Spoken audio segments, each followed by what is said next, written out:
है। जहाँ तक महाराष्ट्र की बात है, हम 2-3 मुद्दों पर बात करना चाहते हैं जो बच्चों के हित में हैं, और वो हम उनके अधिकार के परिप्रेक्ष्य में बात करने जा रहे हैं। जैसे शिक्षा का अधिकार, जीवन का सर्वाइवल का अधिकार है, पानी का पीने का अधिकार, स्वच्छ वातावरण का अधिकार है, और सुरक्षा संरक्षण का भी अधिकार है। तो इन सब चीज़ों में, और एक और जो चीज़ है कि बच्चों को जो विकास है उसमें जो शारीरिक विकास है वो तो एक बात है ही, जो हम दिखते हैं और समझ भी पाते हैं, पर मानसिक विकास किस तरह से होती है और कैसे जितना जल्दी हम इंटरवीन करें उतना अच्छा है बच्चों के लिए।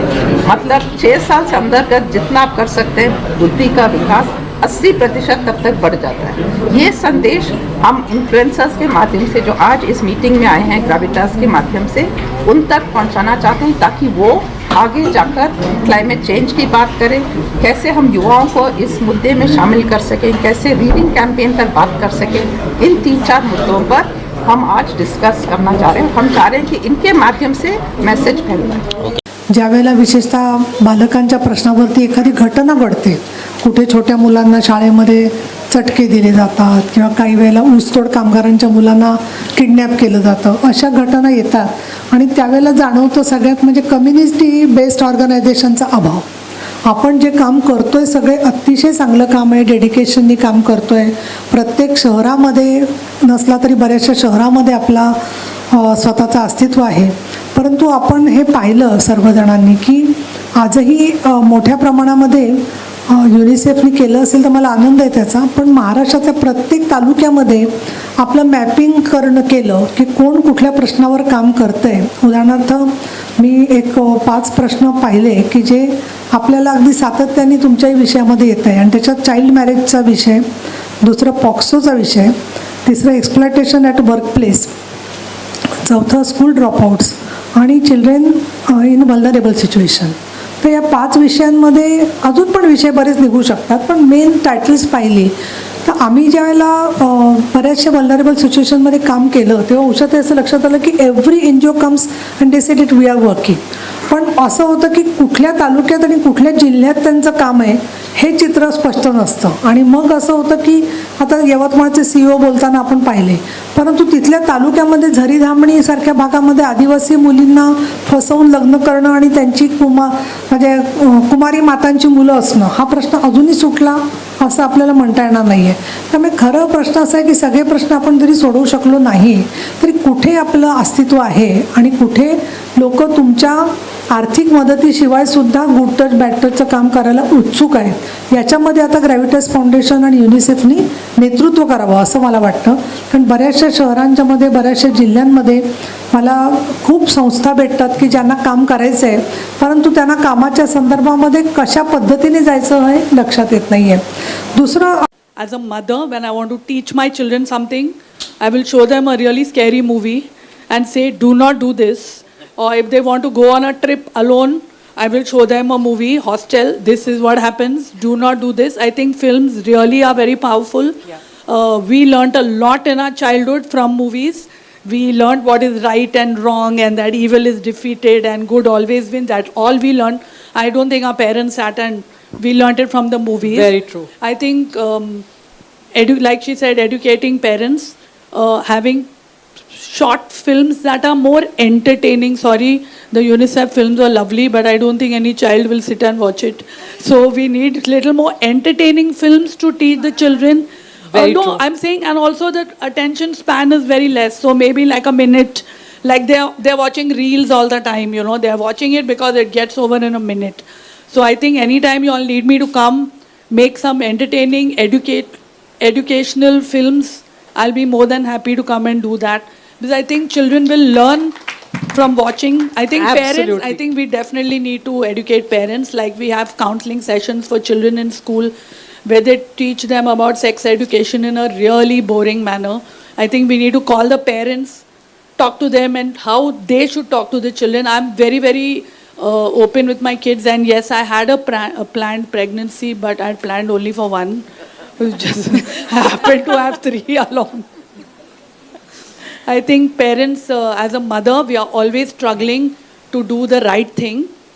I think we are all good mothers and we are all clueless mothers at some point. So I think we need to be educated more than anyone else.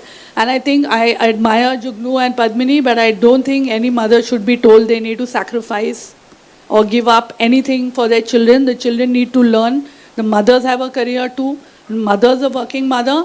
And that's what hats off to anyone who can do, but I think I will go mad if I sit with my children 24 hours and they will go mad too. So I think, and it's also important, I teach my son all the time. I think it's also important to educate the fathers. Very true. Most important, the fathers need to be as involved in the parenting. Luckily, I have a husband who's more hands-on than me, which is why I can leave them and come here and do this. But I think most fathers, this generation of fathers is definitely more hands-on than our fathers were. The mothers did everything. Very true. So I think the dads need to be involved. They need to also be counseled as to how to treat their wives, so that the children learn from that. And I would say that first and foremost, I think parents need to be counseled. Because if the foundation of a child is not right, then nothing can be achieved. And yes, we are living in a world that has nuclear families. And like Dr. Vidya said, that it is important. I mean, my son was brought up with his grandparents. And children are naturally, the culture, the values are naturally inculcated in children, whether you teach them or not. I've heard my son say a lot of times that, where I feel that he's just imbibed it from his grandparents, a lot of things. So that gives me a great feeling. Coming back to nutrition, I mean, I personally didn't know that a child's brain developed in the first 2-3 years. And I'm going to make sure that my grandchildren are taken extra care of. And I'm going to speak to, Jugnuji said, that we should tell our friends and families and near and dear ones around that how important it is. Because I think if the nutrition is not right, if there is no health, then there is no development. Especially the, the cognitive, development, your brain function, your emotional function, everything comes together. And children are learning from their parents. Here we've spoken about gadgets, mobiles, so many things. And yes, everything is, we are living in today's times, positive in so many ways, negative in so many ways.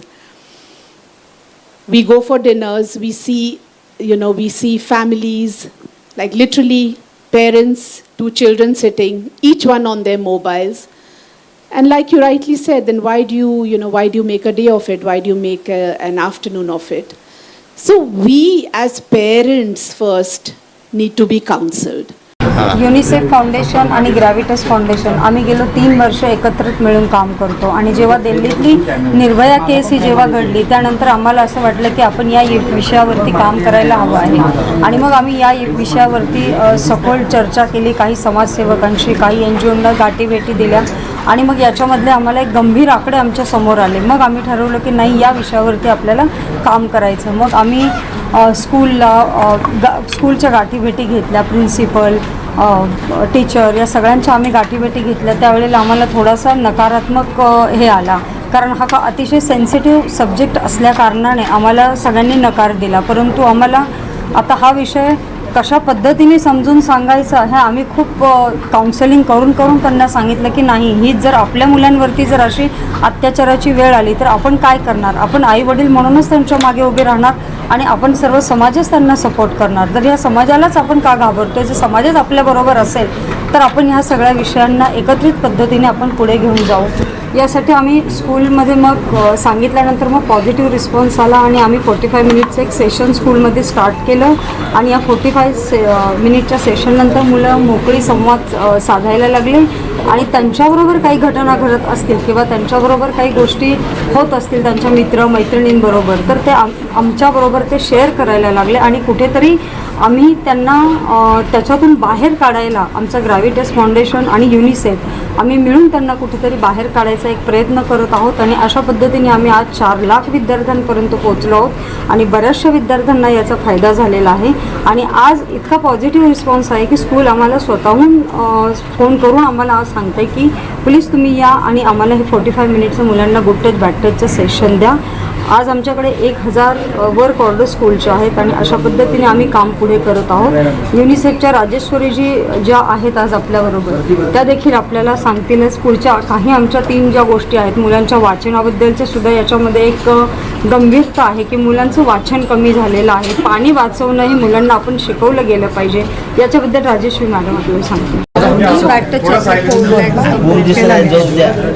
ग्रॅव्हिटस foundation आणि UNICEF यांनी आज एक round table चर्चा बालकांच्या प्रश्नावरती आयोजित केलेली आहे आणि गुड टच बॅड टचच्या विषयावरती ग्रॅव्हिटस फाउंडेशनने जवळजवळ 4.5 लाख विद्यार्थ्यांपर्यंत ते पोहोचलेले आहेत. त्याचबरोबर युनिसेफ आणखीन ग्रॅव्हिटस फाउंडेशनच्या बरोबर महाराष्ट्रामध्ये बालकांच्या प्रश्नावर अनेक काम करणाऱ्या ज्या संस्था आहेत शैक्षणिक क्षेत्रातल्या, त्यांना देखील बोलावलेलं आहे. तर मला असं दिसते की बालकांची सुरक्षितता, बालकांचं आरोग्य, बालकांचं शिक्षण, बालकांचे अधिकार, त्याचबरोबर विशेष परिस्थितीतली जी मुलं असतात, मग ती कोविडमुळे अनाथ झालेली असतील किंवा शेतकरी आत्महत्येमुळे अनाथ झालेली असतील, अशा मुलामुलींच्यासाठी काम करण्याच्या संदर्भात आजची बैठक आयोजित केलेली आहे. आणि खरं सांगायचं तर एवढी प्रचंड बाकीचं सगळं वातावरण गंभीर असताना, हिंसाचार चाललेला असताना बालकांच्या प्रश्नावरती या संस्था काम करत आहेत. म्हणून मी या कामाला अग्रक्रम देऊन आज इथे उपस्थित राहिलेली आहे. आणि त्यामुळे उषा काकडे, त्यांचे सगळे सहकारी, बालकांच्या प्रश्नावर काम करणारे इतर संस्था यांनी मिळून विधान परिषदेचे उपसभापती म्हणून या कामाला मी कसं अधिक चालना देऊ शकेन या दृष्टिकोनातून मी निश्चितपणाने विचार मांडणार आहे. आणि मला अशी अपेक्षा आहे की अतिशय चांगलं काम जे युनिसेफ आणि बाकीच्या संस्था महाराष्ट्रात करत आहेत ते अजून मजबूत झालं पाहिजे, जेणेकरून अजून मुलांना सुरक्षितता आणि जीवनाची संधी मिळाली.